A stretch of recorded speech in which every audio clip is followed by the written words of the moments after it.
Roman Reigns didn't just turn heel, he redefined what it meant to be the guy in WWE. This isn't just a character shift, this is the story of how a man once booed out of arenas became the most dominant force in professional wrestling. From the big dog to the tribal chief, this is the transformation that changed his career and the WWE forever. This isn't a highlight reel, it's a transformation, one rooted in struggle, identity, and the fire that comes from having something to prove. It's the evolution of a man who broke free from what the system told him to be and carved out a legacy on his own terms. One about rejection, reinvention, and a man who went from struggling to find his voice to commanding an entire generation of wrestling fans. This is about more than titles and main events. It's about legacy, control, yes, but the kind that comes with presence, with silence that speaks louder than a catchphrase, and power. Not just physical dominance, but the ability to command respect without asking for it. The kind of power that turns every moment into a statement, that turns hesitation into belief, and belief into dominance. And the undeniable force that Roman Reigns became when he stopped trying to be what WWE wanted and became what he truly was meant to be. The big dog era. They kept putting him out there, night after night, year after year. WWE kept pushing Roman as the next face of the company, and Roman kept showing up, delivering, grinding. The matches got better, crisper, more intense, more personal. The gear evolved too, shedding the shield vest for something more individual. And the resume? It spoke for itself. Title wins, marquee matches, main events stacked like accolades. He beat legends like Triple H and did the unthinkable. Handed The Undertaker a WrestleMania loss on a night where immortality was supposed to be untouchable. He won the Royal Rumble. He became the guy in every sense, except to the people. The WWE Universe still wouldn't let go of the image they had burned into their minds. Roman as the corporate pick, the forced hero. His biggest wins earned headlines, but never hearts. His milestones felt like marketing. Their respect didn't match his resume. He main evented WrestleMania after WrestleMania, yet the louder the company cheered for him, the louder the fans booed. The disconnect wasn't just visible, it swallowed the cheers, poisoned the atmosphere, and followed him like a shadow he couldn't shake. Backstage, the pressure to carry the torch was enormous. The company needed a top star. Roman needed the fans, and when he didn't get them, something in his character always felt restrained, like he was performing a role instead of being who he truly was. Answer, return, and respect. Then came the real-life curveball that no one saw coming. On October 22nd, 2018, Roman Reigns stood in the ring, opened Raw, and revealed he had leukemia. The words hit like a gut punch, not just in the arena, but across the entire wrestling world. You could hear the breath leave the room as fans processed the weight of what they were hearing. This wasn't a storyline, this was real, and for the first time, Roman wasn't just a WWE superstar. He was a husband, a father, and a man facing a battle no championship could prepare him for. He left as Universal Champion, not knowing if he'd ever return. In that moment, the crowd didn't see a character. They saw a man. The big dog gimmick disappeared, and what was left was Joe Anoa'i, vulnerable, real, human. And when he did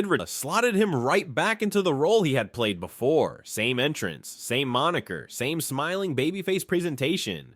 The result? The crowd cooled off. Roman didn't just need a comeback, he needed a rebirth. SummerSlam 2020, the return. This wasn't the same Roman Reigns. His eyes, his body language, the way he moved, all of it screamed rebirth. There was a sharpness to him now, a confidence that didn't beg for cheers but dared you to challenge it. He walked with the aura of a man who had seen the highest stage and been rejected by it, and came back to take it by force. And when he struck, it wasn't with hesitation, it was with fury. He speared Bray Wyatt like a man possessed, then crushed Braun Strowman with an explosive ferocity. Fists flying, boots stomping, every movement sending a message. This version of Roman didn't come to entertain, he came to dominate. The way he pounced, the look in his eyes, it felt personal. It felt violent. It felt like a man finally unchained. He wasn't trying to win people over. He was claiming a throne. Fans didn't know what to make of it. Was this a heel turn? Was it a reboot? Or was it the real Roman finally breaking through the mold he was forced into for years? The birth of the tribal chief. It all began at Clash of Champions 2020. The night Roman Reigns didn't just defend his title, he redefined who he was. His opponent wasn't just any challenger. It was his cousin, Jey Uso. This story wasn't just born from conflict, it was ignited by blood. This was family turned battlefield. This was generational pride put on trial, legacy colliding with identity. And for Roman, it was a statement, a declaration that he was no longer a cog in WWE's machine. He was the head of the table, ruthless, proud, and undeniably powerful. The WWE Universe didn't know whether to hate him or admire him, but one thing was clear: Roman Reigns had become the centerpiece of WWE's most gripping era. A presence so commanding you couldn't look away even if you wanted to. His transformation wasn't just about declaring himself the head of the table, it was about proving it night after night. At Clash of Champions, he didn't just beat Jey Uso, he broke him. At Hell in a Cell, he didn't just retain a title, he demanded acknowledgement, not through words, but through emotional brutality. These weren't just matches, they were public coronations. Slowly, the tribal chief character took shape, calculated, cold, with a deep sense of legacy and burden. You could see it in every pause before a word, every icy glare. This was no longer the Roman Reigns people remembered. This was a man stepping into power like it was owed to him by blood.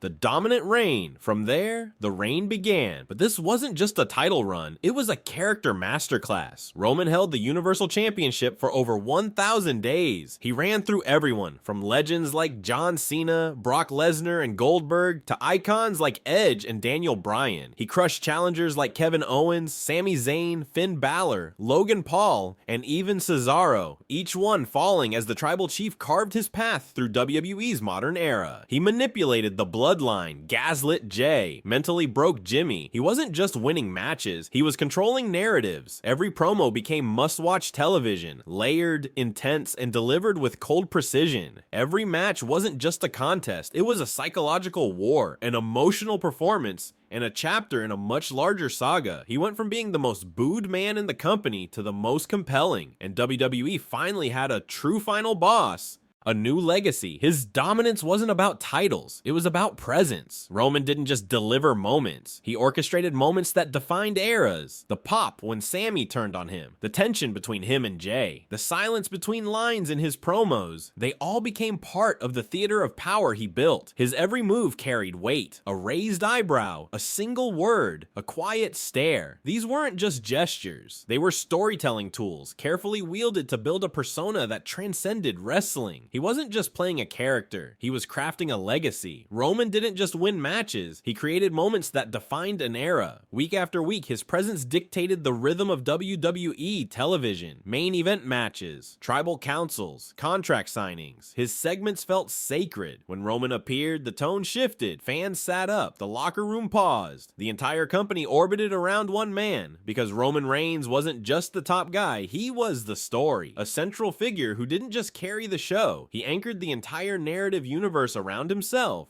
Roman Reigns didn't just change, he evolved. He forced the WWE Universe to acknowledge a new era, one shaped by dominance, legacy, and storytelling. And what's wild is, this was the same man who once fumbled under the lights with John Cena, searching for the confidence to carry a mic, let alone the company. Now, he speaks few words and the world listens. That's not a comeback. That's transformation. That's evolution. That's a once-in-a-generation presence. A masterclass in character development, built not from booking, but from fire, failure, and finally finding himself when no one else believed he could.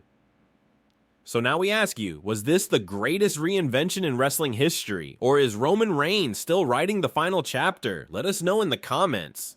Agree, disagree, debate it. And if you believe in the power of long-term storytelling, hit that subscribe button, because one thing's for sure, the Tribal Chief's legacy is just getting started.